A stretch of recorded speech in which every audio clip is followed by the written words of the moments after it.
Hola, ¿cómo están ustedes? Nosotros desde Comarca Sí en una nueva emisión de Pensándonos a nosotros mismos. Hoy queremos ofrecerle la posibilidad de una entrevista muy importante.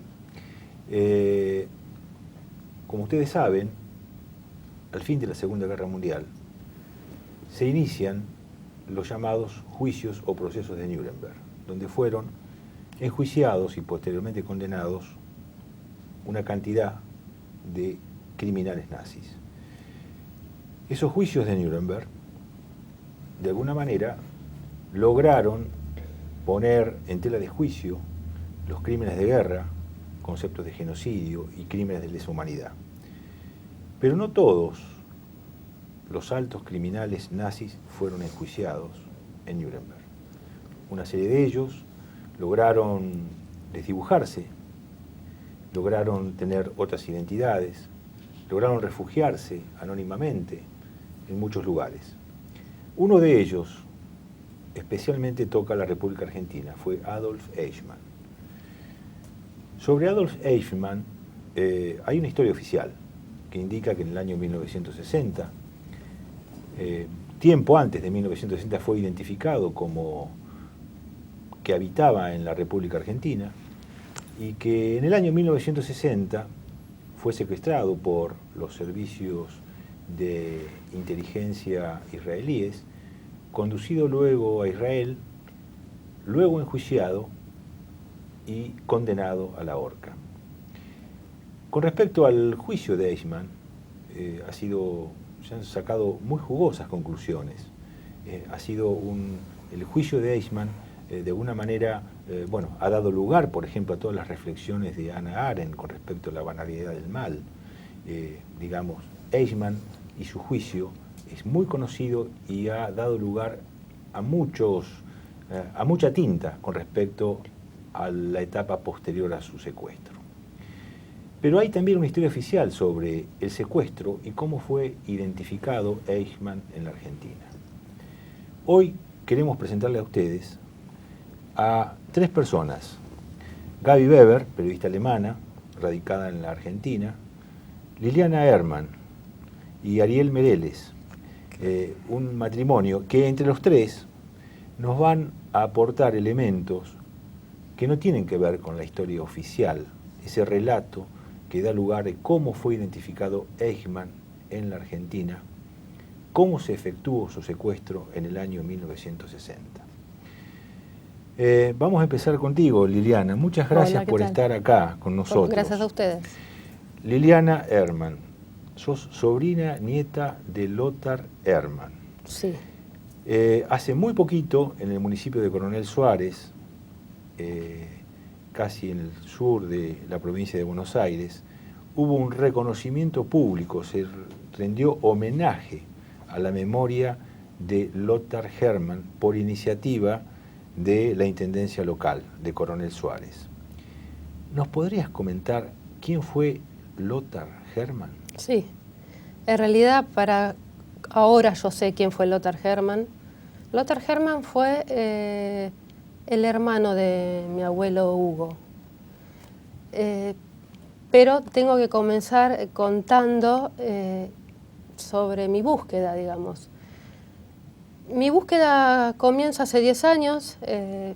Yo no conocía nada de mi familia paterna. Una búsqueda de identidad tuya, digamos. Sí, fue una búsqueda de identidad mía. A pesar que yo tengo a mis padres, no conocí nada de mi familia. Así que, bueno, en 1999 mi hermano Luis solicita a Alemania unos papeles de partida de nacimiento de mi abuelo y demás. Y con todo eso se presenta a la embajada alemana para tramitar su ciudadanía y pasaporte alemán. Él quería buscar nuevos horizontes en Europa porque, bueno, el país no estaba en un buen momento. Y bueno, cuando entrega los papeles, también entrega una fotocopia de la partida de nacimiento de Lothar que le habían enviado en el mismo sobre de los documentos. Y la empleada de la embajada le entrega por confusión un expediente que decía Lothar Hermann, bastante importante el expediente. Cuando mi hermano lo va a abrir, le dicen, señor, esto es confidencial, disculpe, se lo sacan de las manos. Y mi hermano en 40 días obtiene la ciudadanía alemana y el pasaporte. Bueno, nos pareció, la verdad, demasiado raro que en 40 días le hayan entregado los papeles. Bueno, ¿Tu hermano pudo leer de qué se trataba ese expediente? estaba todo en alemán, así que, y en cuanto lo abrió, se lo sacaron. Así que no. Y ahí queda un interrogante. ¿Sí? Exactamente. ¿Qué pasaba con Lothar Exactamente. Hermann? ¿Y quién era Lothar Hermann? ¿Quién era Lothar Hermann? Porque nosotros nos enteramos de grande que nuestro abuelo era alemán, se llamaba Hugo Hermann. Que era hermano de Lothar Hermann, exactamente. Así que bueno, ahí comienzo yo a buscar esa parte de mis orígenes que no conocí. Bueno, buscando encuentro una fotografía de la BBC de Londres sobre tumbas profanadas que decía, ¿cómo puede ser que una persona tan importante en la captura de Adolf Eichmann puede estar en estas condiciones? Y la tumba prácticamente no tenía identificación. ¿Dónde estaba esa tumba? En Coronel Suárez, en el cementerio municipal. ¿Por qué la BBC dice Lothar Hermann, una persona tan importante en la detención de Eichmann? Bueno, es lo que no entendía, nosotros no comprendíamos. ¿Y qué investigaron? Bueno, parte de la investigación, bueno, fue lo que terminó en conclusión de lo que usted menciona con el reconocimiento de la comunidad de Coronel Suárez, pero con anterioridad el Estado de Israel, en nombre, digamos, por intermedio de su embajador, reconoció la tarea de Lothar Hermann tras la investigación que hemos realizado, obviamente, tras el intercambio de documentación que nos fue exigido para avalar todos estos dichos que nosotros mencionamos. El Estado de Israel tuvo que modificar sus archivos y reconocer todo esto. Y de acuerdo a los relatos que hemos podido leer de sus propias investigaciones y de algunas otras referencias, indican que los Hermann llegan a la Argentina ya por año 35 algunos y año 38 Lothar, que se instalan en el país, que habían sido perseguidos por el régimen nazi antes de la guerra, y habían escapado de la Alemania nazi antes de la guerra, que algunos de ellos, creo que Lothar había sido encarcelado también por los servicios, por la SS. Exactamente. Y que en virtud de su persecución por su condición de judío y quizá por alguna otra situación más, vienen y llegan a la Argentina allá por el 35 o el año 1938. Sí. ¿Cómo sigue la cuestión? Bueno, Lothar Hermann, la familia Hermann eran 11 hermanos, más sus padres, del cual 4 se salvaron de ser asesinados por los nazis. Se salvó entre ellos mi abuelo Hugo, Bertolt, Elsa y Lothar. Lothar, a fines del 35, lo que hacía era enviar el poco dinero de la familia a Francia. Y bueno, ahí fue arrestado por la Gestapo, el cual nosotros tenemos la causa que le inició la Gestapo, pudimos conseguirla gracias a Gaby. Estuvo 8 meses en Dachau, donde perdió un ojo a raíz de las torturas. Y bueno, después él entrega sus propiedades para poder salir del campo de concentración, se casa en Holanda y llega a Montevideo a fines del 38. Exacto. Mi abuelo, después de las leyes de Nuremberg, llega a Argentina en el 35, Elsa en el 37 se va a trabajar a Palestina, donde realiza trabajos forzados y es muy mal remunerada. Y con el tiempo logró viajar a Estados Unidos y Bertolt viajó a Francia y luego a Estados Unidos. Es decir, perdón, hubo ahí algo que en la familia tiene una vinculación. Es decir, la familia fue castigada duramente luego de agosto del 33. Es decir, muchas de las comunidades judías fueron castigadas tras el acuerdo de Javara. comercialmente, es decir, el judío pobre tenía que ser expulsado de Europa y mandado a Palestina. Eso es un dato que nunca se menciona. Y bueno, la familia de Lothar, como muchas más, se vieron perjudicados con este tratado. Bien. Gaby, ¿qué aportás al respecto con tus investigaciones? Bueno, chequeando los archivos en Alemania y, bueno, donde llego. Lothar Hermann desde Montevideo se muda a Rosario primero, donde nace su hija Silvia, y de ahí se muda a Olivos, donde viven muchos años. Y en su vecinidad está una familia Adolf Eichmann, cuyos hijos mantenían su apellido y estaban en el mismo grupo, Silvia, del barrio, con Klaus Eichmann, y se conocían ahí. Y ahí... O sea que los hijos de Eichmann y los y Silvia, hija de Lothar, se conocían como chicos del barrio, digamos. Sí. Mira, Sí, Argentina sí. fue uno de los países que más judíos durante la guerra aceptó, a pesar que no era legal, pero sí, Argentina le abrió los brazos a los argentinos, a los refugiados, mientras Inglaterra, Estados Unidos, todo el mundo se cerró, lo rechazó. Sí, sí, sí. Pero también, después del 45, abrió también los brazos a los nazis que vinieron de a miles acá, y había una convivencia medio raro en el país. Es decir, a lo mejor cruzando la calle tenías un judío perseguido que perdió su familia y del otro lado de la vereda un nazi. Y esa fue la cuestión de las familias Eichmann y las familias de Hermann, ¿no? Exacto. ¿Cómo? A ver, Eran vecinos. cuando yo me refiero a la historia oficial habla de que hubo un seguimiento de los servicios de inteligencia israelíes, identifican a un señor Eichmann que estaba...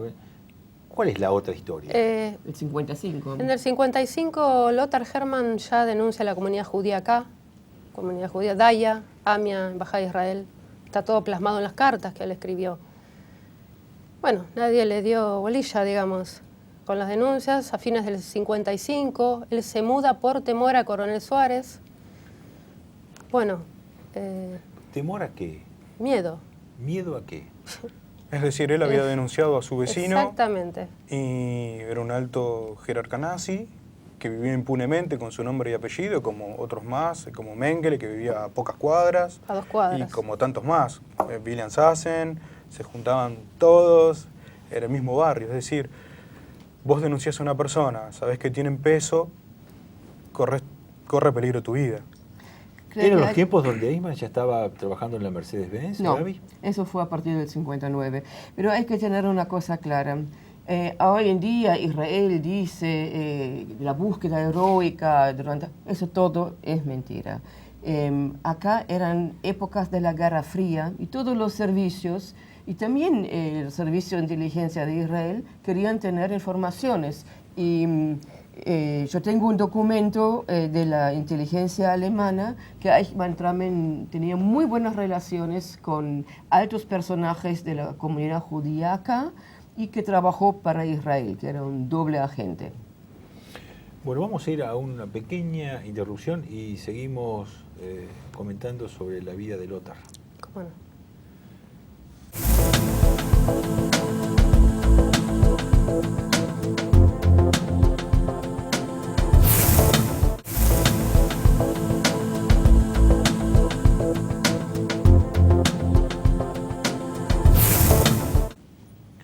Bueno, seguimos pensándonos a nosotros mismos. Gaby, Liliana recién nos comentaba que decía que Lothar Hermann había identificado a Eichmann como vecino, había informado esto a las autoridades israelíes en la Argentina, y la historia oficial nos dice de que Eichmann fue descubierto por los servicios secretos israelíes viviendo acá en la Argentina y que luego se despliega a esto su posterior secuestro. Tus investigaciones, ¿qué indican con respecto a la participación de los servicios secretos israelíes en la identificación y posterior secuestro de Eichmann? Mira, primero, yo creo que la historia se escribe basado en los documentos históricos y no en algunos relatos que salen de los servicios de inteligencia que tienen intereses propios. Y yo estaba buscando esos documentos. El Mossad lo mantiene todo secreto todavía, porque estamos en contacto con el Archivo Nacional en Israel. Tienen algunos documentos de otros ministerios, pero del Mossad nada. Entonces yo hice un juicio a la inteligencia en Alemania, al BND, y tenía mucha suerte porque nadie se animó hasta ese momento a hacerlo, porque están además excluidos de la ley del acceso a la información pública, y lo gané. Gané el juicio por todos los archivos de Adolf Eichmann, que eran unos 4.000 páginas, y con la excepción de 100 que la señora Merkel todavía quiere mantenerlo secreto, tengo todo. Y de ahí se saca totalmente otra impresión de lo que pasó. Es decir, en todo el grupo neonazi acá en Buenos Aires y en Argentina, prácticamente todos los nazis trabajaron para uno o dos servicios de inteligencia. Uno del este, otro del oeste. Y Eichmann también, acá lo mencionan que trabajó o para los rusos o para Israel. La persona que lo entrevistó durante meses, un nazi, un criminal de guerra que se llamaba Wilhelm Sassen, él también trabajó para la embajada norteamericana.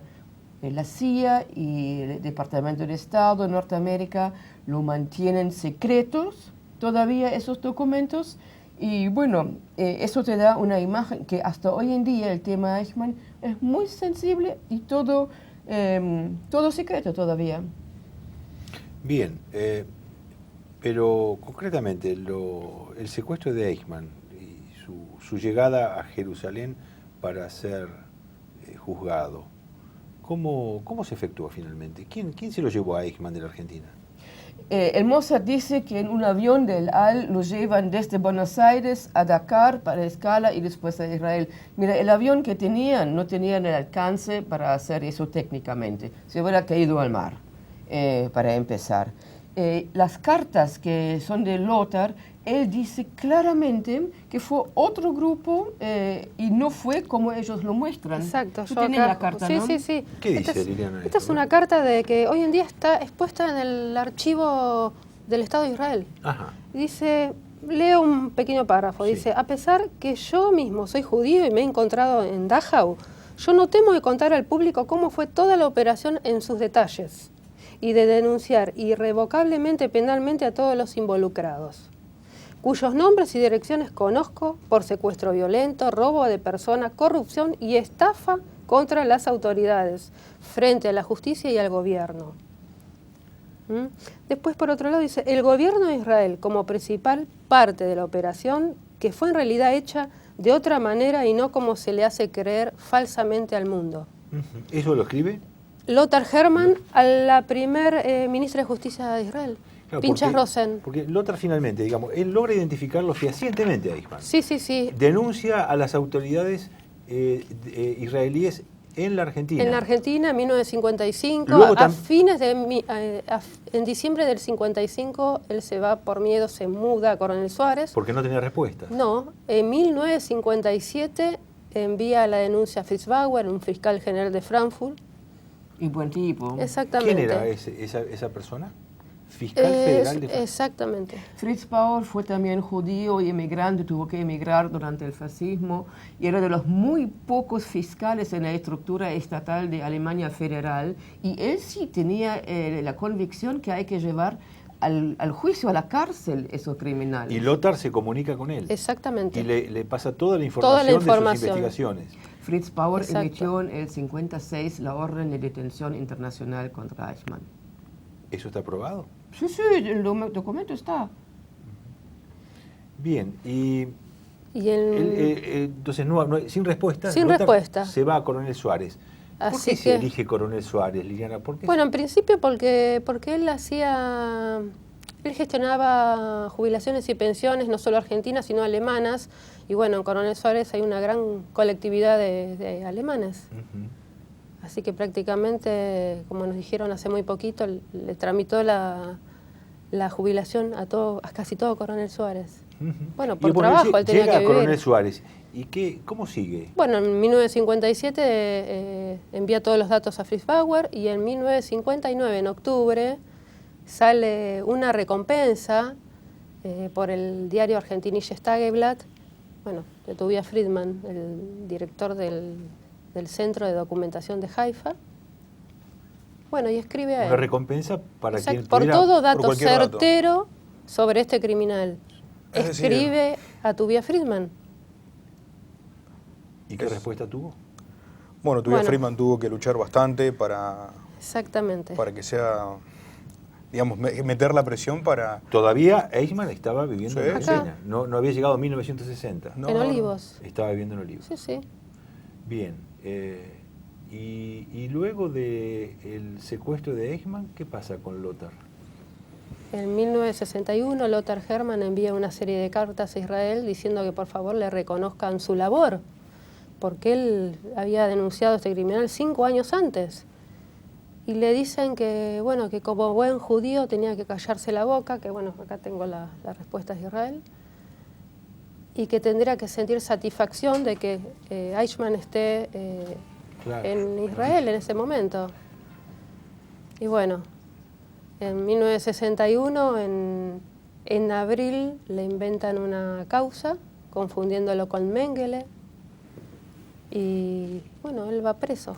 En realidad, ella, con la ayuda del juez federal, Leopoldo Schifrin, tiene acceso a los archivos de la memoria donde figura la detención de Lothar Hermann. Todo eso, lo que ella dice, está fundamentado en esos expedientes. Claro, son Exacto. expedientes que están bajo custodia de la Comisión Provincial por la Sí, Memoria. sí, sí, Exacto. liberados Son los- para mí como familia directa, Son los digamos. expedientes de la DITBA, de la Servicio de Exactamente. Inteligencia de la Policía de la Provincia de Buenos Exactamente. Aires. Y vienen 5 agentes de Israel, 2 agentes de Alemania Federal y un miembro de la DAIA, y van a la casa de Lothar, lo amenazan y bueno, obviamente es firme, y después lo denuncian en la policía y lo detienen por 2 semanas y lo maltratan. Vos hablaste Exactamente. con Silvia. Sí, con sí, ella. sí, yo hablé con Silvia, estuvo 15 días preso. Silvia es su hija. Su hija, que bueno, ella se exilió en 1959, su padre la... Tempranamente tuvo Sí, que sí, sí, huir sí, del país. sí, sí, porque bueno, ellos estaban amenazados, ¿no? Se tuvo que exiliar y bueno, nunca más vio a su familia. En algún relato leí que lo acusaban de ser Joseph Mengele Sí, a eso Lothar. es Exactamente. un dato ilógico, Exacto. porque es solo remitirse a los documentos de acá en Argentina. Joseph Mengele tenía a partir del 56 su verdadero nombre y apellido. Él vivía impunemente. Es decir, él se movilizaba en Argentina como cualquier otro ciudadano. Es más, en el 58, no contento con esto, como le fue sacada la posibilidad de ejercer la medicina tras los crímenes de guerra, él solicita, vía judicial, que sea restituida la posibilidad de ejercer la medicina en Argentina. Esto es en el 58, más impunidad que esa. Bueno, entonces Lothar, mencionas que es no solamente amenazado, sino que digamos es visitado hasta por la policía, por miembros del servicio secreto Sí, israelí. sí, sí. ¿Cómo es la vida de Lothar después en Coronel Suárez después de esa situación? Después de eso, un calvario. Fue investigado durante 10 años. ¿Quién lo investigaba? La misma policía de la provincia de Buenos Aires. Continuamente. Continuamente, de qué trabajaba, qué es lo que hacía, cómo se movía, con quién vivía. ¿Alguna vez recurrió a alguna autoridad israelí local? ¿Qué tipo de amparo pidió Lothar ante su No, situación? porque ya en el 55, cuando denunció 5 años antes de que Eichmann esté en Israel, no le dieron pelota, digamos. Entonces no se va a amparar de estas organizaciones. ¿Con qué país se puede amparar? Ninguno. ¿Cómo sigue la vida de Lothar después entonces? Bueno, ¿cómo sigue? Encerrado. Prácticamente su casa era un búnker lleno de candados.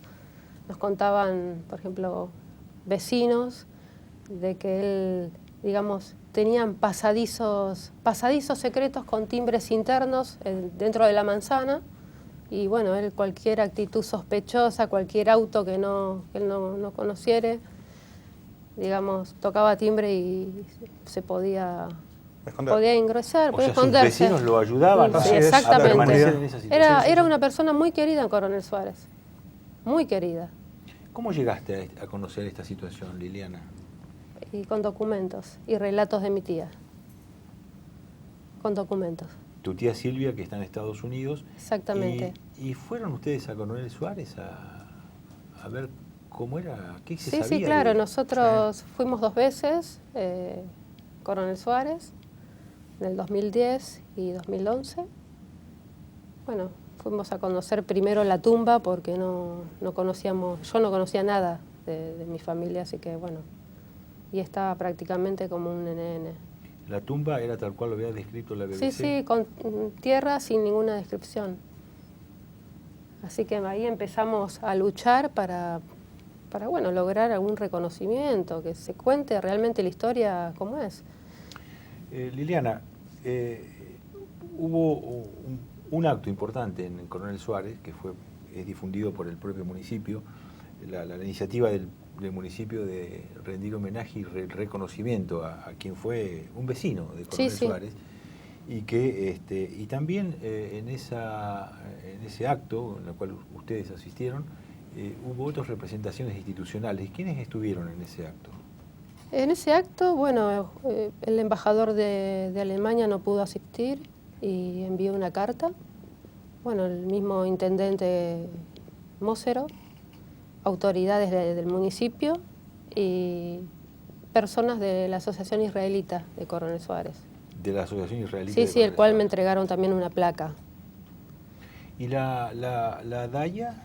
Bueno, en previo Argentina? al 28 de septiembre hubo un reconocimiento el 13 de agosto, que en realidad ese reconocimiento se hizo en la DAIA, pero la orden vino del Estado de Israel, porque nosotros estamos ahora en contacto fluido con el director de los archivos del Estado de Israel, y bueno, ellos dieron la orden a su expresidente de la DAIA, Aldo Donsis, para realizar dicho reconocimiento.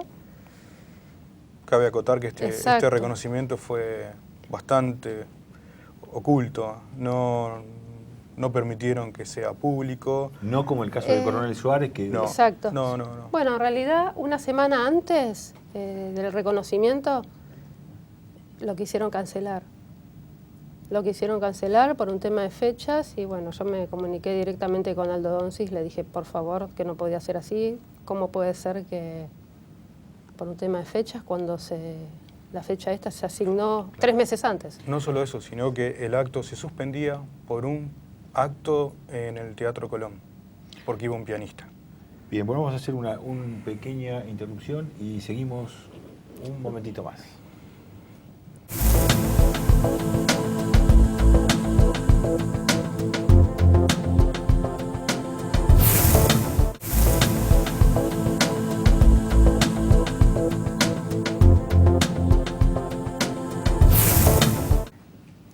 Bueno, seguimos pensándonos a nosotros mismos, con Liliana Herman, su esposo, y con Gaby Weber, que nuevamente la hemos tenido aquí aportándonos sus investigaciones tan importantes.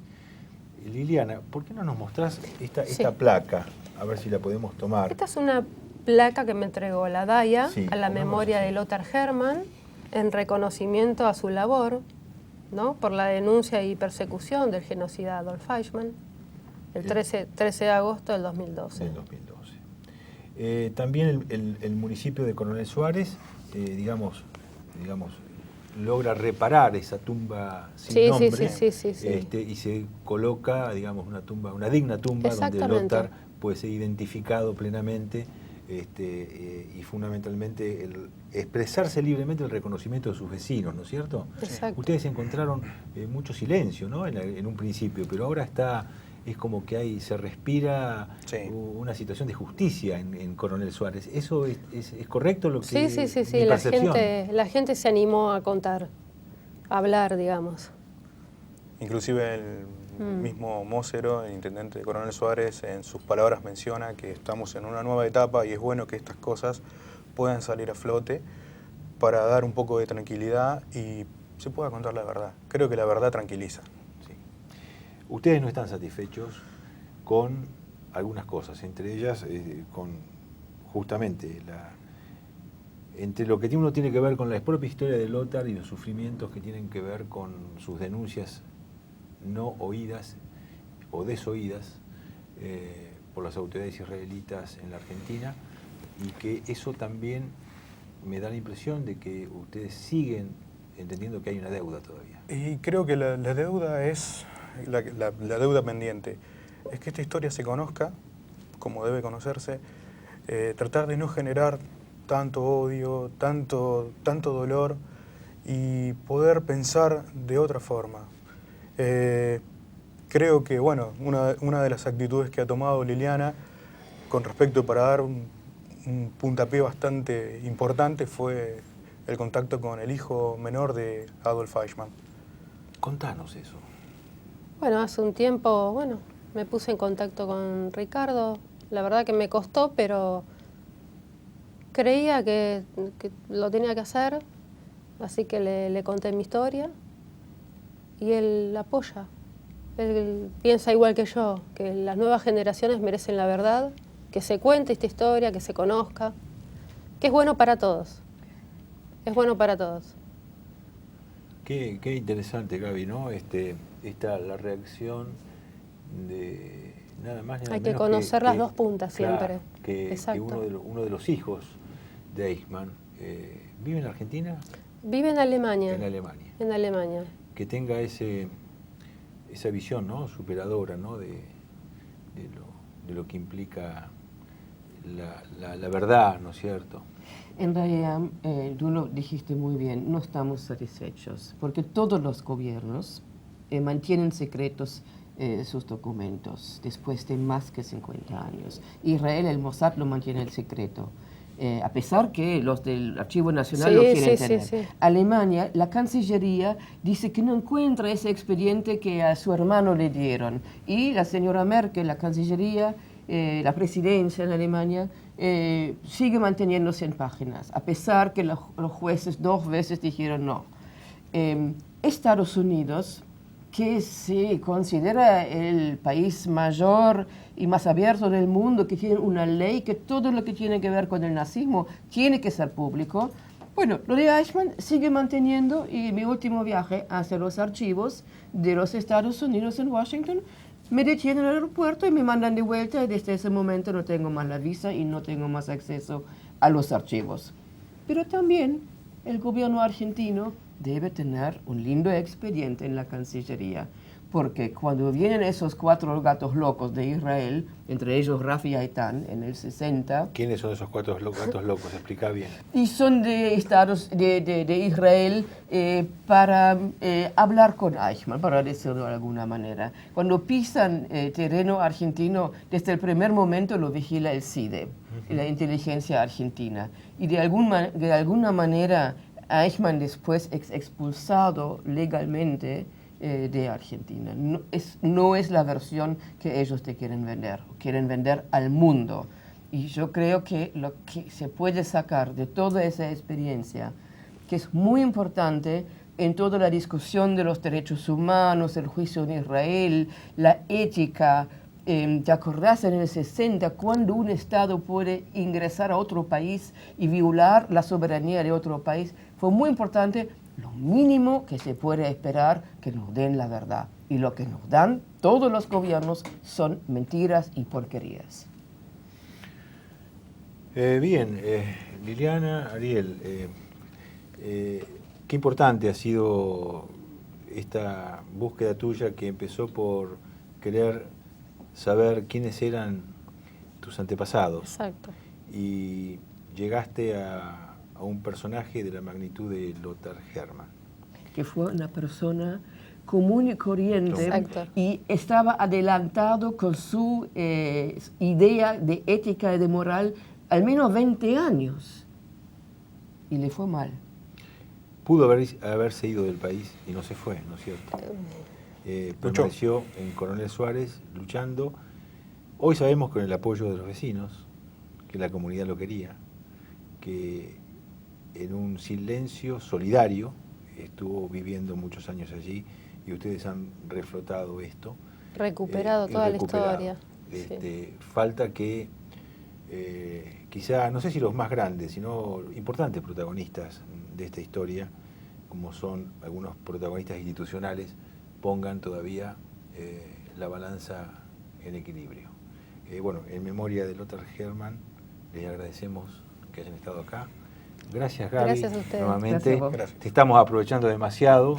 Y Gracias muchas por la gracias. difusión. Y Muchas gracias. Suerte. Gracias.